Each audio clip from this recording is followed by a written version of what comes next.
We are here because we want to stop the early release of dangerous criminals. We want to stop the early release of killers, rapists, paedophiles. We are very concerned that at least 6,500 rapists, killers, and paedophiles, that's the minimum number, could be released by the 2nd of September. And I'd like to start off by thanking Vicky, Carol, Sarah, Jade, Kaylee, and Marie for being here this morning. This is not an easy thing that you're doing. And I want people to hear your story. I think it's very important that when these things happen, that we focus on the victims rather than the perpetrators. So today is their day. I will just give a few remarks, and then I'm going to hand over to the ladies on the table to tell their story. And I've also got my Shadow Victims Minister, Kieran, here with me, Kieran Mullan, who can talk about some of the detail of what is going on right now.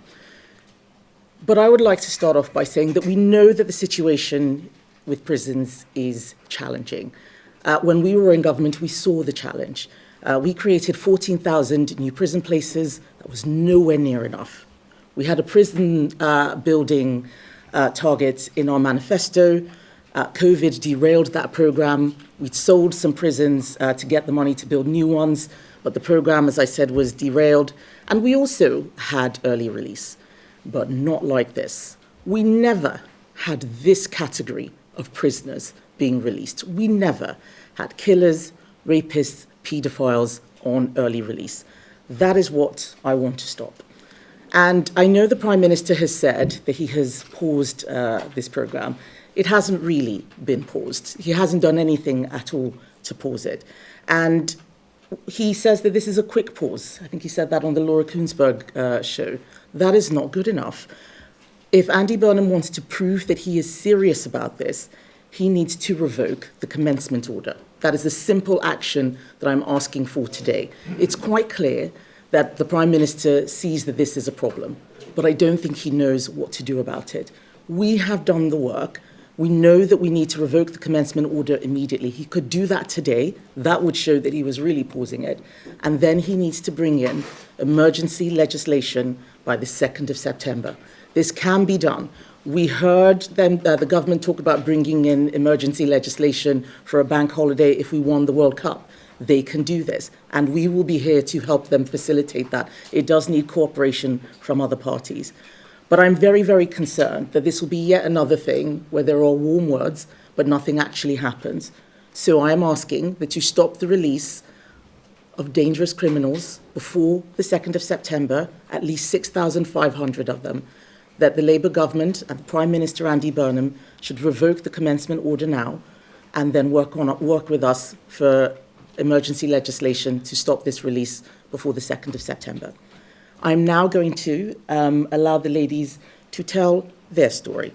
And I think I will start on my left-hand side with Kaylee and Marie, if you're ready. Yeah, so our perpetrator was the same perpetrator.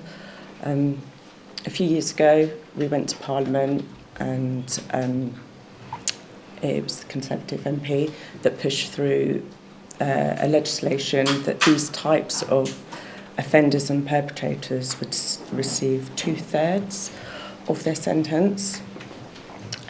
So obviously when we received the news that now it's completely reverted, and it looks like these offenders will only serve 1/3, not even a half. It was just ridiculous. Absolutely, yeah. And as victims as well, we were also told this legislation could not be retrospective, so it wouldn't affect us. But now they're going back and they can do it for perpetrators retrospectively, but not for the victims. And it's just... It's heart destroying. Yeah. Absolutely destroying us as victims, knowing that when you've got that letter come through the door, you know, that there's nothing in place, that we feel there's nothing in place for, you know, these perpetrators that, you know, have committed these serious offences. And, you know, they say, oh, they may be on tag or something like that. You know, is that right? You know, we have no idea as victims. We are scared. You know, it's quite we're just, it's nerve-wracking for us. I completely understand what this looks like from your perspective. We've had conversations with victims of all sorts of crimes. The grooming gang victims, for example, are also in this category. You have people commit horrific crimes, horrific sexual crimes, and they get let out early, walk past the houses of the victims. In some cases, it's basically thumbing their nose, not just at the justice system, but also at the women whose lives they have ruined. This is something that we want to stop. Do either of you want to talk about the letter that you received before I come on to Carol? Because you've got a statement that you'd like to read, don't you? Yes. Well, I actually received a phone call first to say I would receive the letter. But in the phone call, she just couldn't give me if it was definitely going to happen. There were so many unanswered questions. Uncertainty. Yeah. There is lots of uncertainty around the whole thing. They couldn't give us any times, dates, or anything like that. So exclusion zones. Exclusion zones, giving us time to, maybe go back to court for any sort of, putting anything in place so we can be safe. So, my family can be safe. Yeah. That's what I want to get out here today. It is us as victims. Are we safe? And I don't think we are. So it's just a painful reminder that our fight for our voices, our fight for the justice system, the fight through the court. Yes, it's horrific. It's constant. And it's constant. And yeah. It can be so easily diminished by this government. It's not right. Thank you both. thank you. Carol. Thank you. Incest is rife in the UK and not enough is being done about it. Only 2% of rape cases get to court. My dad was one of those 2%, and it took me 35 years from 1984 to 2019 to get justice. The judge said that the depravity of his crimes and the effect on me warranted the 20-year sentence. He raped me nearly every day for over 2 years and beat and groomed me from birth. So the sentence already does not accurately reflect the depravity. Instead of serving 50% of his sentence in prison, he will only serve 33. Every minute taken off his prison time is a minute added to my fear and anxiety and a trigger for my complex PTSD. I will be forever looking over my shoulder and wondering if he is there whenever I step out of my door. It is outrageous that the government are minimising the early release by saying it is only a small amount of time off the sentence. Would they minimise it if it was their child who had been raped by a grown man? For 35 years, he called me a liar and a fantasist. He lied all the way through the trial and denied his guilt. He will never be sorry and stop lying. No risk review or risk assessment is going to keep me safe from my dad.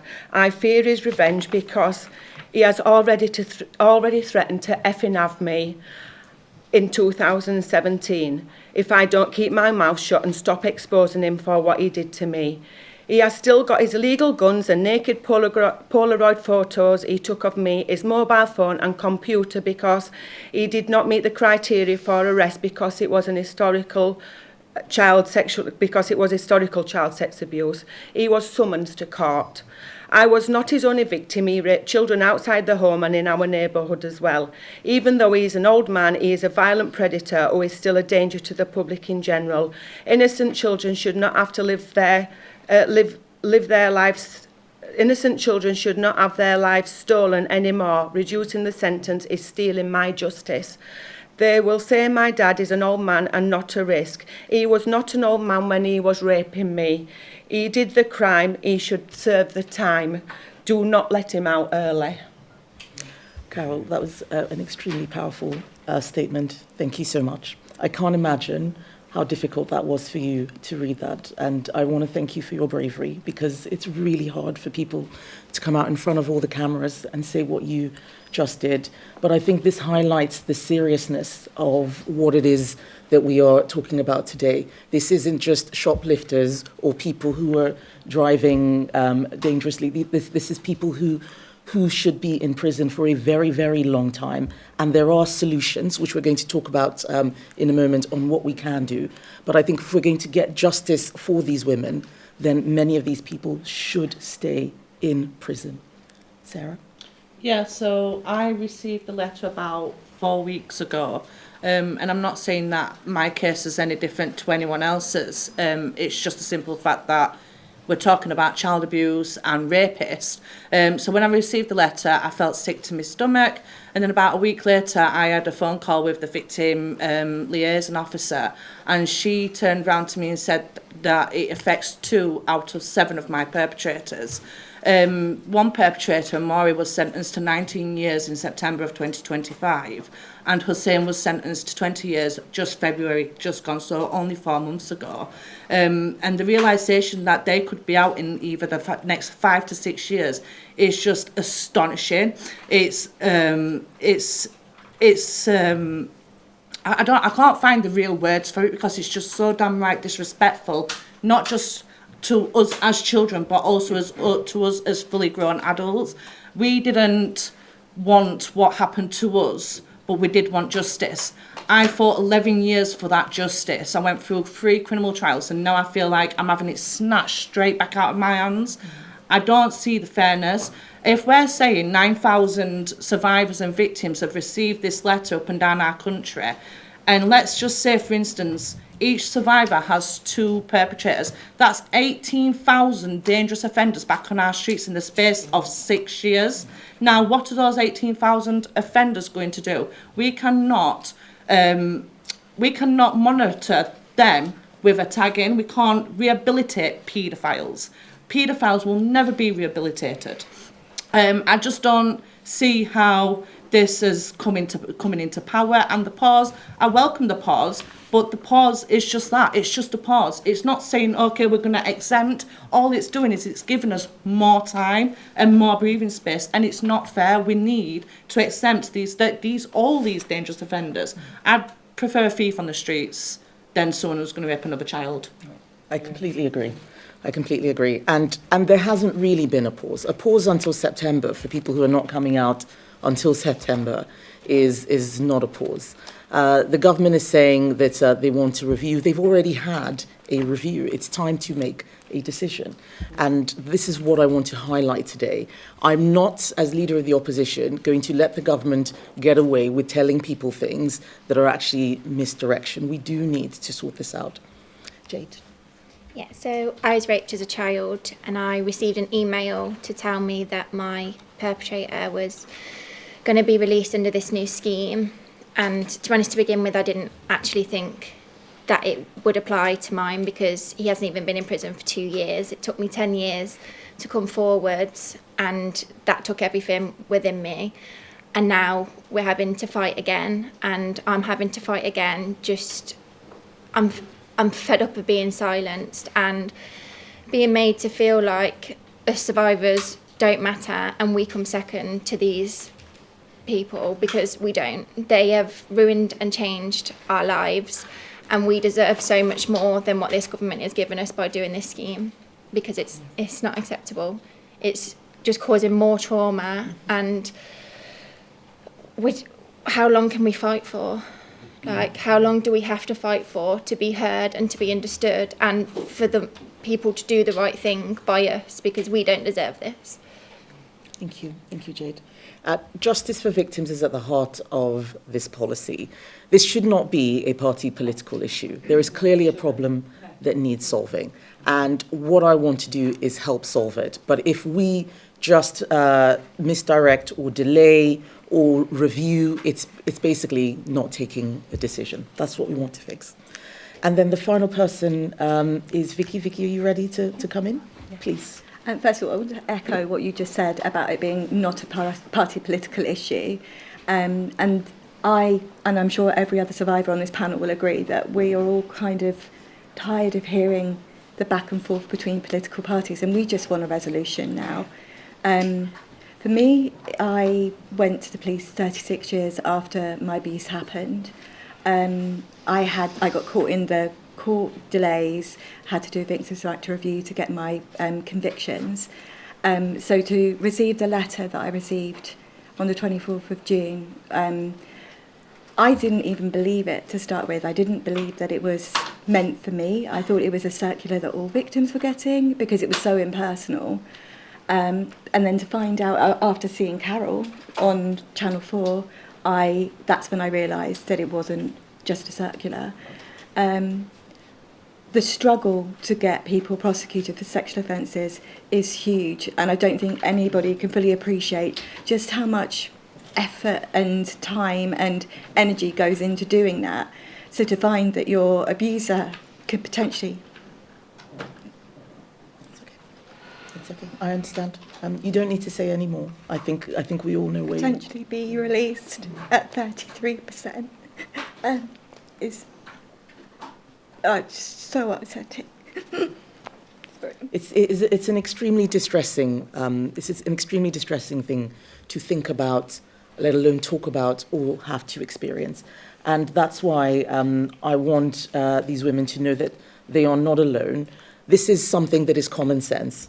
The people of the country are behind you. The British public are behind you. No one believes that this category of prisoners should be released. We know that there is a challenge with the prison system. This is not the answer. This is not the way to do it. I don't want to push you any further if you don't, but I think we all understand just how distressing and how significant this is for all of the individuals who are concerned. So I will stop this part of the press conference, and I will hand over to Kieran Mullan, who is the Shadow Prisons Minister and Shadow Minister for Victims. Thank you. Thanks, Kemi. And I first want to just give my own personal thanks to all of you for what you've done today. When we had the legislation passing in Parliament, I said to Labour MPs and all MPs, imagine how you'll feel 6 months from now if someone comes to your surgery and says that they're a victim of rape, and why did you vote to let these people out earlier? But that was an abstract idea, trying to get them to imagine people. We now know what this is in reality, thanks to all of you. And not just the people here today who've been so brave in speaking out, but other victims who aren't with us, people like Fiona Goddard who's spoken out about this, people like the widow and mother of PC Andrew Harper. It's only through their courage. Yeah. And as we've discussed, we know almost 9,000 victims of serious offences have had these letters. So when you're here today, you're speaking up on behalf of all of them. And so thank you so much for doing that. But I want to do is lay out how we've got here, because actually, fundamentally, this policy has been dishonest from the start in terms of what it actually means. And I know this is something that the victims have told me themselves in three fundamental ways. So initially we were told that this was what's described as the earned progression model. So the argument was that people would have to earn these releases, for example, by things like attending rehabilitation courses, training, anger management, things like that.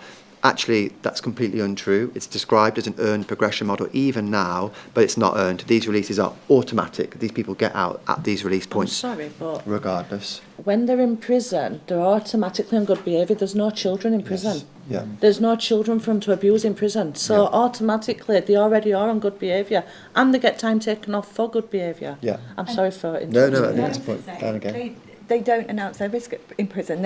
How can you possibly know when it's untested, when they're not near children, whether or not they're safe? Yes, absolutely.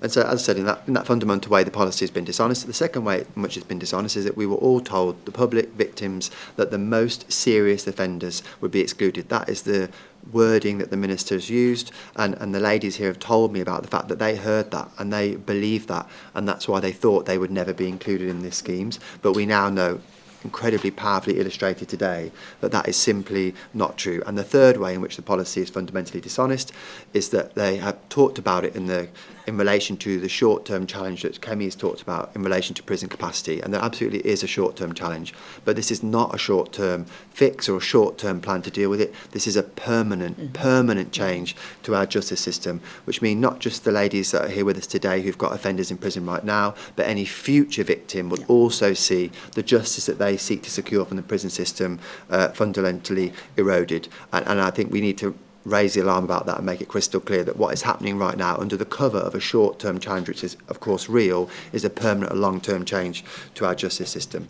So those are three ways in which the policy has fundamentally been dishonest.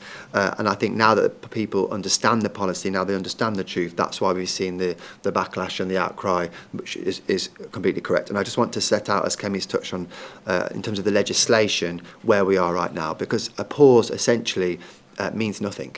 Until the legislation is changed, these people are getting out in September, and there are two things that the government must do in order to stop that. The first thing they have to do is revoke the commencement order, which means immediately the programme is stopped. That's the true pause of the programme, but a commencement order cannot be used on a permanent basis. It must only be a temporary measure, and so they will require primary legislation to go through Parliament to ensure that this programme is changed. We're ready to help them do that. We know that legislation can be passed very quickly if there's cooperation from all parties, and we're offering that cooperation. Those are the key points that I want everyone to take away from today about how we're ready to help, about the nature of the programme in reality compared to what we were told it was going to be. And I think if you think about those two things in hand, you'll realise that the government has to go further than simply saying it's looking at it. And the final point I want to make is this is actually just building on the uncertainty that these women have already and other victims have already experienced. We're asking them to wait yet more weeks, finding out who will or won't be excluded. What they need is certainty right now that these sorts of offenders will not be released earlier. We can't carry on like this. We can't face this trauma day in, day out. Yeah. It's so tiring, and we're tired of fighting. We need this resolved, and we need it sorted now. We are exhausted. Yeah. Absolutely exhausted. To our stomachs. I just feel that something needs to be done. But can I just say, for all of us to have them come sit on this panel publicly and plead with the government to change this, there's something fundamentally wrong with the situation that it's been allowed to get to this point. You're absolutely right. We live with this. You know, we basically have this for our lives. Yeah. You know, PTSD for life. You know, if anybody knows what that actually means, you know, it's destroying us. It's not just us either, it's our families. Exactly. It's our loved ones that have to witness what we go through. Yeah. And again, it's just... And there's 9,000 of us. It's not just us. There's 9,000 other people in the country who've received these survivors. Yeah. How is anyone supposed to have any faith that they will get justice when this is what they do to us? And if I could just add, Sarah's mentioned before, this is just as we're about to launch inquiries into grooming gang offences in various parts of the country, where I know Sarah and other survivors who've spoken out have women approaching them saying, should I give evidence to the inquiry? Should I talk about what happened to me? And they are now fearful about doing that because they don't know if these people, these perpetrators, are going to be released onto the streets at the very moment we're asking them to be even more brave. Yeah. I think that the point about future victims is also very salient, because there will be other perpetrators who think, well, it's probably worth committing a crime. I'll probably not get caught, and even if I do, I'll just serve a third of my sentence. This is the wrong message to be sending out to criminals, to violent people. It's absolutely the wrong message.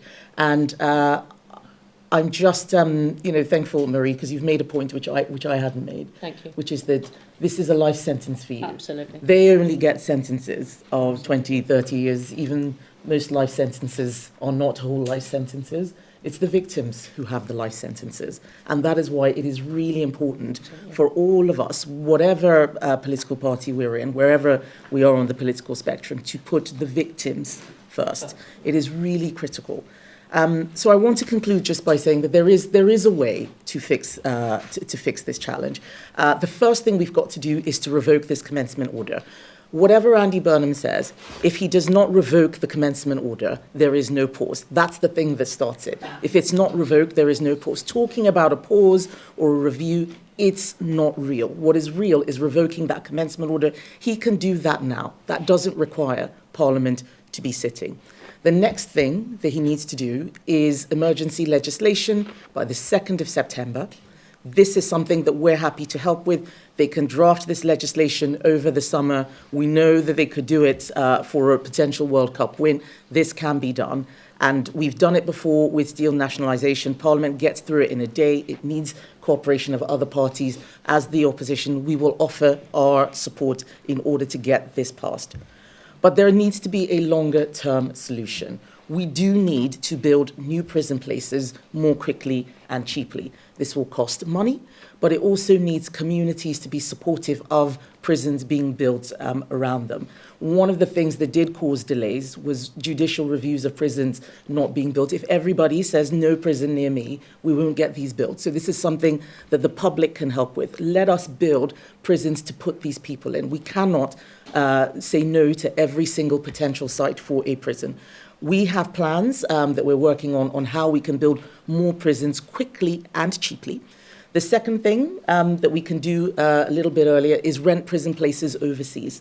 This was something which we were doing in government. We had plans to rent prison places, just like Sweden has done with Estonia, so that we didn't have to just release these sorts of violent criminals early. We could have put them in other countries. The third thing is to remove foreign offenders to prisons in their home countries. This is very difficult. This is one of the reasons why we've said we have to leave the Convention on Human Rights. That's the thing that is blocking us from doing that. This is not a light thing to do. We have set out plans on what we would do and how we would do them. We need people to serve some of their sentences in other countries. This isn't appropriate for everybody, but where appropriate, this is another thing that will help release the pressure on prison places. That is how we deal with this issue in its entirety. But just to conclude, it is absolutely essential that the sentence is commensurate with the crime. We can't have people serving short sentences for horrific crimes. This is a red line. Public safety must come first. If there are challenges, they should be government challenges, not victim challenges. Let us be the ones to bear the burden, not these women. This is what I'm asking for. We will support the government on this if they do the right thing. But simply talking about a fake pause and hoping that this goes away, it's not real and it is not fair on the victims. That is what this press conference is about. I'm very grateful to all of you for speaking out, because this is an incredibly difficult thing to do. And I'm grateful to everyone who has turned up to listen, and to those who are watching. We can get this done. It requires seriousness and focus, and we are ready to play our part. Thank you, everybody. Thank you. Thank you. All right, I think I have some questions from the media. Ladies, are you happy to answer questions if you get any? Yes. Yes? Yeah. All right. We'll start with Tom Harwood from GB News. Thank you. Kemi, you mentioned 3 different ways in which you want to tackle this issue, all of which seem to be fairly long-term, whether that's leaving the ECHR or indeed building new prisons.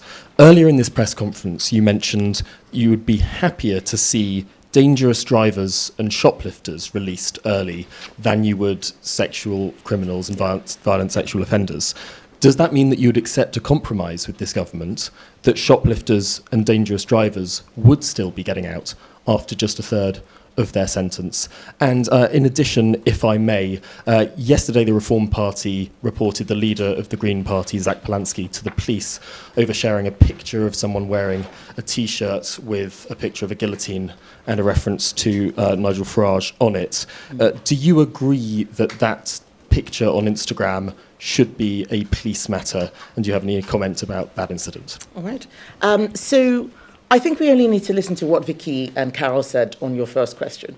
Of course, we would rather no one had early release. I'm not pretending that there is no challenge. There is a challenge. If you do have to release people early, release shoplifters, not paedophiles, rapists, or killers. This is just common sense. I'm offering a common sense solution.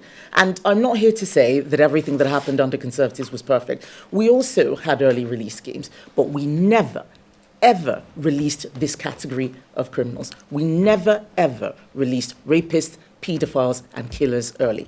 That is what is, quite frankly, obscene about this early release scheme. And I feel so strongly about it, but it is not, this morning is not my place. It is really for these ladies to have their say. I think it is obscene. This is not the category of offender that should be released. So if that is the compromise, as you described, Tom, for much more minor crimes, then yes, of course. You asked a second question about Zach Polanski and Nigel Farage and something on Instagram. I will confess I haven't seen it, but there should be no incitement to violence of any sort. I don't know what level it was at for a police matter, but just listening to what they are talking about and what we're talking about. Like Zach Polanski and Nigel Farage are spending too much time on Twitter and Instagram and not spending enough time talking to real people with real problems and dealing with a fundamental issue that could see the release of 6,500 dangerous criminals on our streets by the end of the summer. That is obscene. It is not something that we should take lightly. That is what I wish they were talking about instead of whatever petty squabble this is. But thank you, Tom. Carl Dinnan from ITV, please. How many places do you seriously think you could rent in foreign prisons? Because this is a problem that's happening now. I mean, the prisons here are full. You would need thousands of places within months were you to come to power.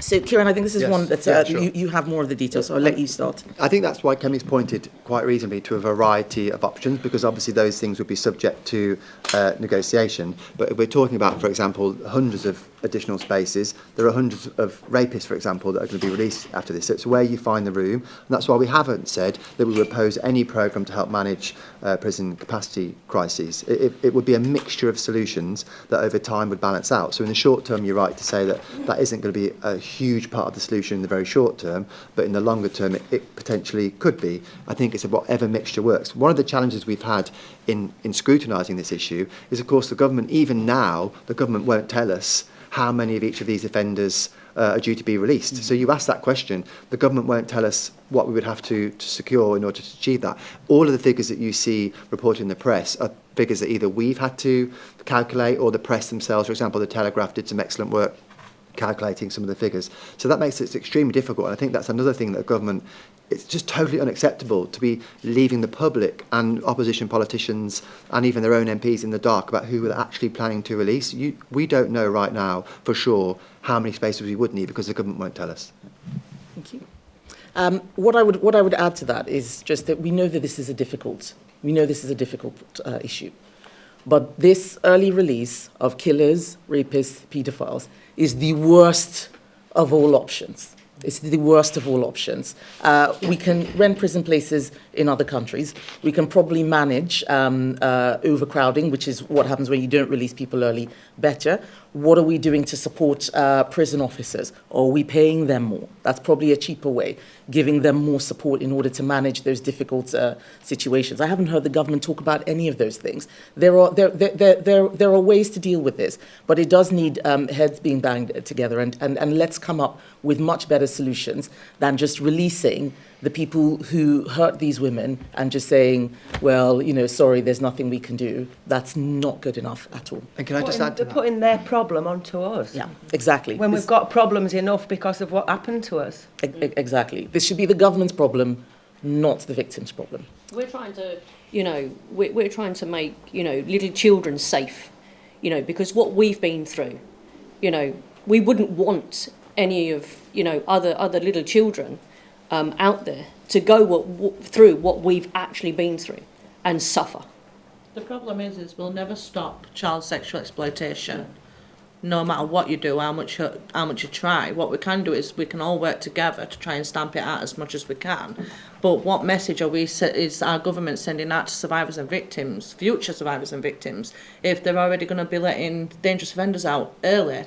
It's not sending out the right message. If I'd have known that this was going to be the circumstances, there's no way I'd have put myself through all that trauma for my perpetrators to get a slap on the wrist. It wouldn't have been worth it. Can I also say from the offender's point of view as well, if there is no significant deterrent, that could increase the risk of offending. So allowing somebody out of prison at 33% for sexual offences, it gives the message to offenders or potential offenders that they really aren't going to be in prison for very long for doing it. Exactly. There's no deterrent. Exactly. There's 500,000 children estimated going to be raped every year as it is, and there's no deterrent if they're going to get a slap on the wrist. All right, thank you. Lucy McDade from Sky News. Yeah, hello. I'll stand up because I'm short. Thank you as well for sharing, because I feel incredibly nervous just asking a question, let alone having to listen to what you had to share publicly today.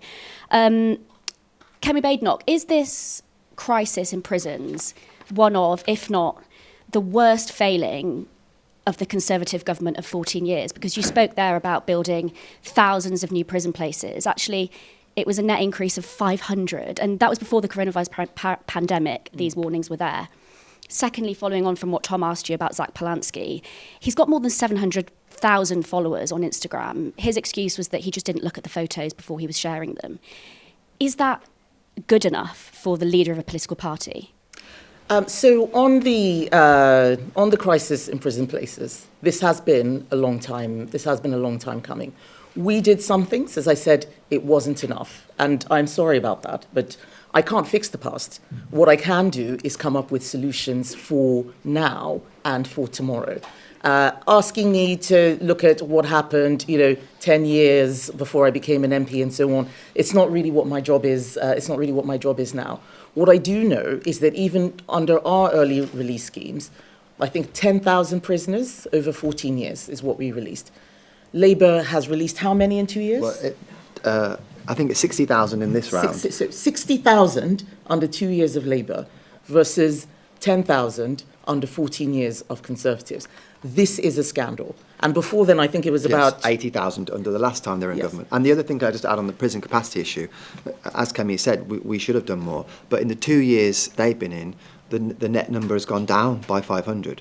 But I think what the ladies will say to us is, as you can see, we can all exchange figures and records on this. And that's because for many decades we haven't delivered in the way that we should for victims.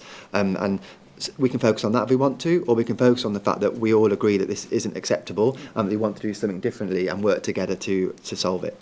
Can I just say something on the figures? The Telegraph figures, when you're looking at the sexual offenders that we're talking about, it's less than 2,000 by the Telegraph's figures.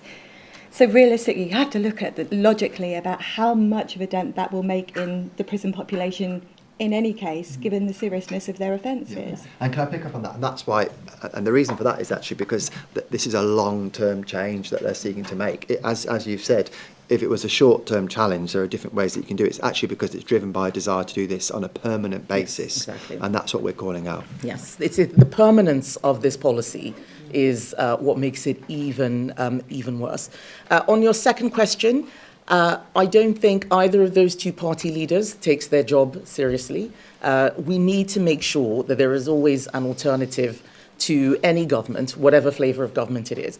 And what I actually find is that I'm the only one who's spending time talking about real issues while other people are retweeting and tweeting memes and so on. There's a place for that. I worry sometimes, even looking at Andy Burnham, that there's a lot more going on social media than there is in terms of serious policy. And an announcement is not serious policy. A plan is serious policy. I am coming up with actual plans, not just announcements, and not spending all my time online. We all enjoy our Instagram and all of the funny things that are on there. But I think if Zach Polanski and Nigel Farage spent less time on trivial things and more time on serious things, then the whole of the political system would be in a better place. Just to interrupt, this is a press conference about the early release of prisoners. It's not about what's been happening on Twitter. And I think it's offensive to the ladies that have given their time up, that the press are asking questions about that. And I think Kemi's handled it really well, and she can't say what I can say as a guest here, but I'm offended for them. So if questions are directed in relation to Twitter spats, can they be directed outside of this room, please? People say to me many times on my Facebook that they should have hung him. So that, but I don't condone hanging. So I don't want my dad's blood on my hand. I want him to serve his time that is being set. So if somebody, but yeah, I will still respect them. That is their view. But that doesn't mean they're going to go around and kill somebody because they believe that in corporal punishment. So it's not right that they should be bringing that into this conference. Thank you. I hope that is noted. Next question from Ria Chatterjee from Channel 4. Hello, I just wanted to start by saying thank you to all the women who have shared their experiences with us this morning. I know it's not an easy thing to do. So a question for Kemi Badenoch. Can you reassure the women sat next to you and all survivors and victims that you're not raising their hopes and expectations for political gain by setting out for us how you'll support them if the early release scheme goes ahead? Well, this is a very interesting question. We are not the government. It's the government that has the power. If I was in government, then absolutely I could make that commitment. But we have a Labour government with a huge majority, and this is what they're doing with their majority. They are releasing a category of prisoners, killers, rapists, and paedophiles, who have never, ever been released before. We had early release schemes.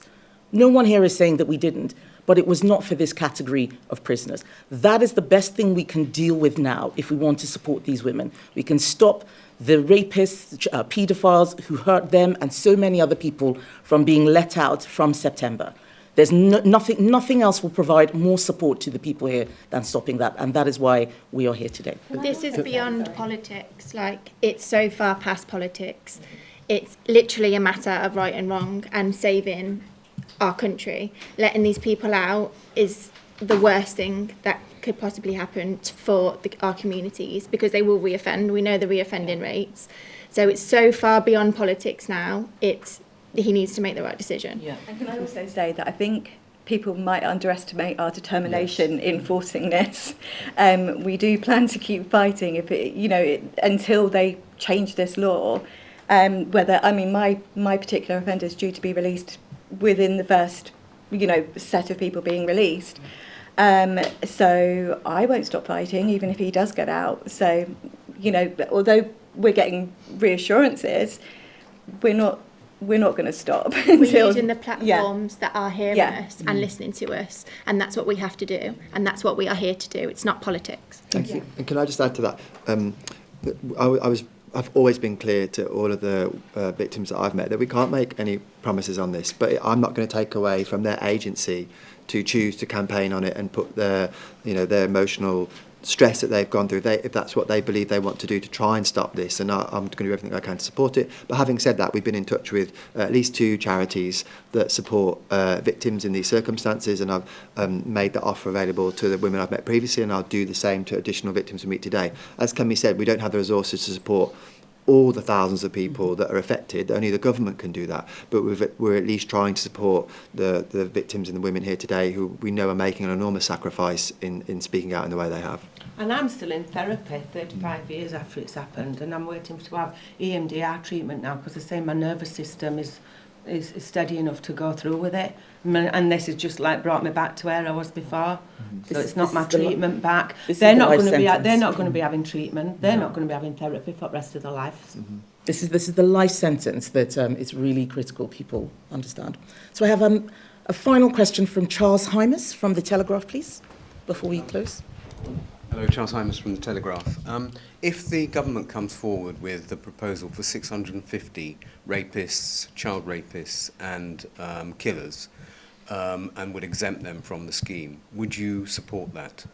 As I know you said it was a minimum, but would you support that? 650? I thought it was. I think, as we've said, Charles, we'll have to understand what the figures are, because we don't know for sure.